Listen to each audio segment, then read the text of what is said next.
Hello everybody, my name is Luke Appling, and today I'm going to be discussing the game Transistor.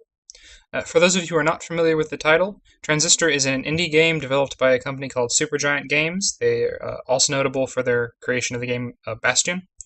It is noted for its its great storyline, good music, and amazing visuals. I am making this video for educational purposes, and I do not own the rights to anything in this video aside from my own voice. This is for a project for my Honors Composition 2 class in college. There will be spoilers in this game because I am going to be analyzing gender roles, and to do that I'll have to discuss the plot. And so if you're going to play this game yourself, which I highly recommend, please do not continue to watch this video. That's all I have to say on the intro, so let's go. The main character of Transistor is Red. Before the events of the game, Red was one of the most influential singers in the city of Cloudbank, which is where the game takes place. She would draw huge crowds at all of her performances and had like a very large number of fans. However, the game begins shortly after Red was attacked by an organization called the Camerata.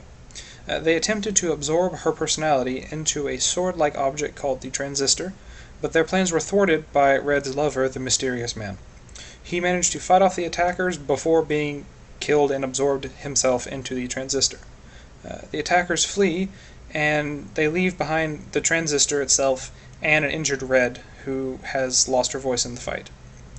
The Mysterious Man finds that he is still able to talk, despite no longer having a physical body, and Red grabs the Transistor and rushes off after the Camerata, and then both to get revenge and to try to find a way to restore her lover. For those of you that are familiar with most video games, you might see how this pattern is different than normal. In traditional games, such as Mario, let's use Mario's example. In most games, like Mario, you have the manly hero going to save the rather useless princess who keeps getting dragged around between the castles. This is a pattern repeated in a lot of video games, where the whole point of the game is the guy going to save the girl.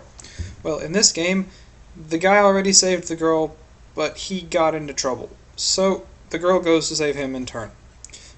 While having strong female protagonists isn't exactly rare in most video games, reversing Red quickly proves that she is a lot stronger than she first appears. As she begins to go after the Camerata, she runs into the Process, which was a robot task force, you could say, that the Camerata originally controlled using the Transistor. They used them to build different buildings in the city and maintain systems and such. And once the Camerata lost the Transistor, the Process began processing the city and taking it apart, including the inhabitants, which is not very good. As Red catches up with the Camerata, she meets each one of the members in turn and fights them, and they are all shocked because they thought she was not a threat because she was the weak singer. They were more concerned with her lover, but they thought that since they got rid of him, they were safe. As she goes through, Red also continues to fight against the Process and gets stronger and stronger by absorbing other people who have been killed by the Process. When you think of or listen to the game, as Red has lost her voice from the beginning of the game, almost all the dialogue in the game consists of the Mysterious Man commenting on what's going on through the Transistor, because he can still speak. In most games where you have a male and female pair, such as Cortana and Master Chief in Halo, or Booker DeWitt and Elizabeth in Bioshock Infinite, the female member of the team is the one who talks by far the most and comments on everything that's going on. Most likely this is because in real life, girls out-talk guys by significant margins. I believe the ratio is 80 to 20%. Even though I have been talking a lot about role reversals in this game, Red still manages to come off as a rather feminine protagonist, as opposed to the general extreme tomboy that you will see with main female protagonists. This is primarily conveyed through the cutscenes throughout the game, as she kind of interacts with the man in the Transistor and the world around her. This leads me to view her as one of the best female protagonists in any of the games that I've played, because even though she acts feminine, she's still obviously a very strong character. So because I've been talking so much, and you haven't heard any audio from this game, which is noted for its soundtrack, I'm going to put a song at the end here. It's Paper Boats by Darren, Kobb, and Ashley Barret. It's part of the soundtrack for the game. It's what you listen to when you beat the game at the credits. In my next video, I will be discussing the very interesting class system set up in the city of Cloudbank, which is the featured location in the game Transistor. So for those of you who are interested in that, I'll make it at a later date.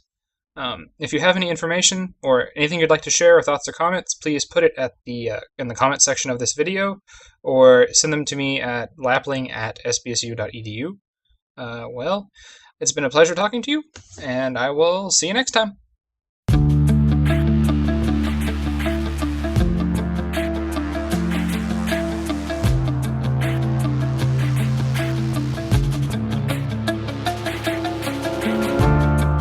Seconds march into the past, moments pass, just like that, they're gone.